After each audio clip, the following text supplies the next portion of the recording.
I have a mod that I'm going to be doing that people tell me is going to change everything about my riding. So this is a 20-year-old Santa Cruz lightweight 1.1. That's the bike I have. So I've been riding this. I've been slowly changing things as they break, and they have been breaking. One of the things people tell me to do is get wider handlebars. These are extremely narrow handlebars, and this used to be the standard 20 years ago. But now I have new handlebars that I'm going to install in the place of this. So let's get started. Here we go, here's the box. Usually I don't do unboxings because I think they're pretty lame. But yeah, well, here's the handlebars. Yeah, they are definitely wider. So let's see. I believe they're 720 millimeters. You know, when guys do the unboxings, they always like look at the box. Oh, look at this! It's such a fancy box. Well, it's not a fancy box. It's actually kind of trashy. I'm going to cut the end here, and we're going to look at these handlebars. So here's. Oh yeah, I believe they're also carbon fiber.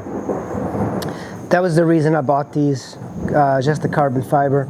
So over here it says 25.4 millimeter and 720 millimeters. So that is the width, 720, and this here is the 25.4. The more standard modern size is 38 point something. You can tell the carbon fiber weave. I never had carbon fiber handlebars. These are pretty light. I don't know if the top of the line stuff is like this, but these are extremely light, and I'm kind of surprised. I hope they're strong. I am replacing an alloy handlebar for this carbon fiber. So for this project, we're gonna have to remove the brake levers, the shifters, the grips, slide everything out, and the grips and everything. So, but first, one of the things I want to see is if this will fit my stem. That's important to me. So I'm going to take a 4 millimeter, and I'm just going to loosen this. This is indeed the right fit for this, and it's much wider. Hopefully I'm not going to have to do anything with the shifters. So now I have the handlebars on here. What I'm going to do now is remove everything. This, that, just slide it off as best as I can. So there's a 4 millimeter up here. This should remove the brake. There we go. You can see it's loose. Look over your handlebars, grease everything that you need to. So this is another 4 millimeter here. Remove the brake lever. It just kind of loosens it up. First. So this one's got 2 zip ties there that I need to cut. I'm not sure why there's a zip tie, but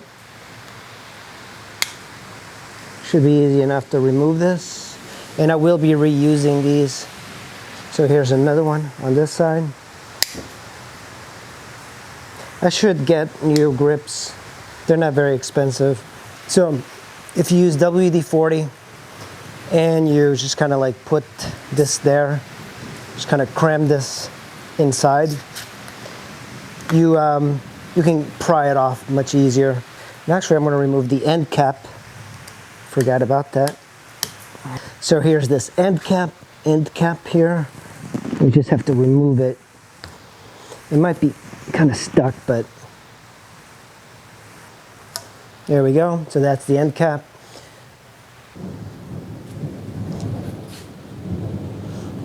This works fairly well. All right, here's one grip. We're going to reuse it, so there we go. These are just spacers, so I'm not sure how they're on there.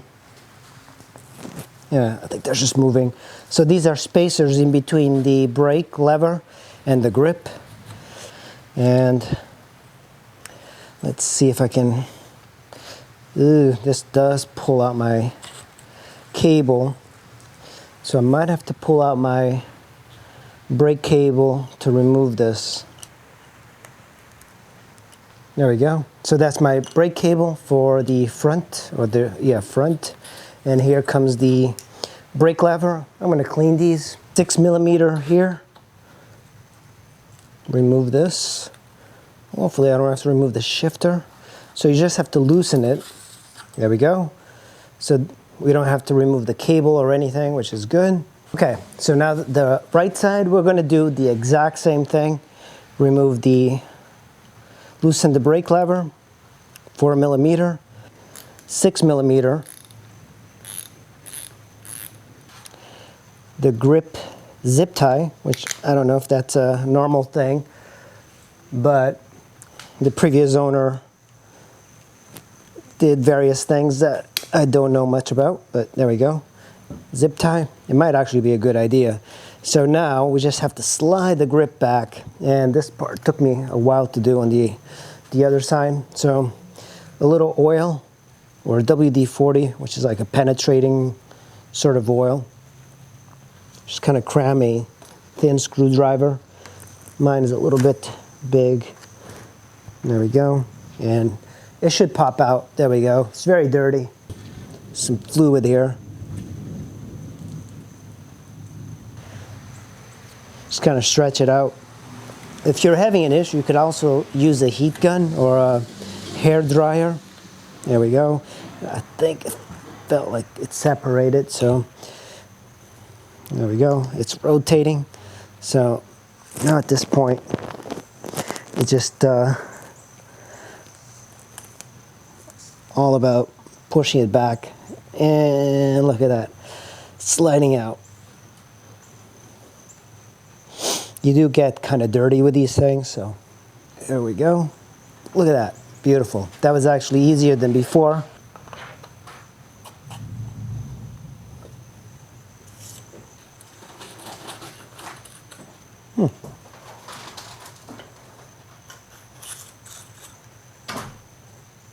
And that was so much easier than the other one. I didn't even have to remove the brake cable.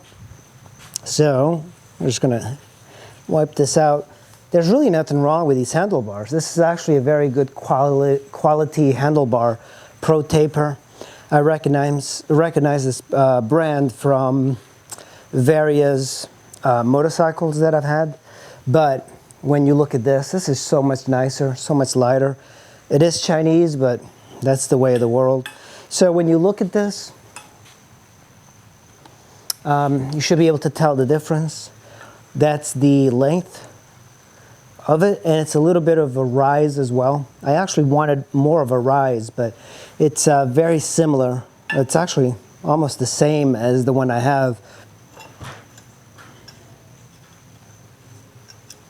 This carbon fiber does feel much lighter, or yes, not much lighter, but it feels lighter. So we're just going to take this and bolt up the stem. The only thing I'm going to do is make sure that I have the writing in the right position. Take the screw and just kind of thread it by hand. You don't need to tighten it yet. One thing to keep in mind is that when you're tightening these bolts, don't just tighten one bolt until you can't anymore, until it's like super tight. You want to like tighten from here to here to here to here. When you tighten this, make sure that you slide this just a little bit and make sure you get the shifting right. I'm just going to take my rag here. There's all sorts of like crud in here. Okay, so this is the rear shifter. This is the front shifter. Let's clean it up a bit before we put it in there. I excite to try out my new handlebars. That's going to be nice. So the reason like this is still loose is that you can kind of slide it. So you can slide this stuff in like that. And now we have this brake. This is the rear brake. We're going to slide this in. And now, slide that in. All right, so I have everything set up on it. I put all the brake levers, I slid them in there. It's loose because you want to be able to kind of slide this around. And now, using our 4mm, I'm going to get in here and tighten it. Come to this one. So just do a little bit at a time so you get the perfect amount of pinch in there. So this should be a little bit further down. Actually, I'm gonna move that to the end. Last thing we're gonna do is tighten up our brake levers here. Just take the other plastic bar end. Just put it on the side, tap it a few times, and that's pretty much it. So we have a new handlebar on the bike, and hopefully this is going to be a good mod for me. This is my second mountain bike, really. Like, I started out on a really sweet Magna, the equivalent of a Huffy, and this Santa Cruz works fairly well. You know, I'm not very upset about it. There's things that I would like it to have, but I've been upgrading it slowly. These handlebars, I think they're going to make me a better rider, because one of the problems I have is the control of the bike, especially going uphill. I do feel like it's narrow. I think a lot of it is just the experience, but maybe this is going to be a small improvement to my riding. Probably next video I do is going to be a ride on it, just to see how these handlebars feel. So yeah, thanks for watching, guys. I really appreciate it, and I'll see you in the next video. Bye. Can I make this? All right. Apparently I didn't make it. I'm gonna live forever.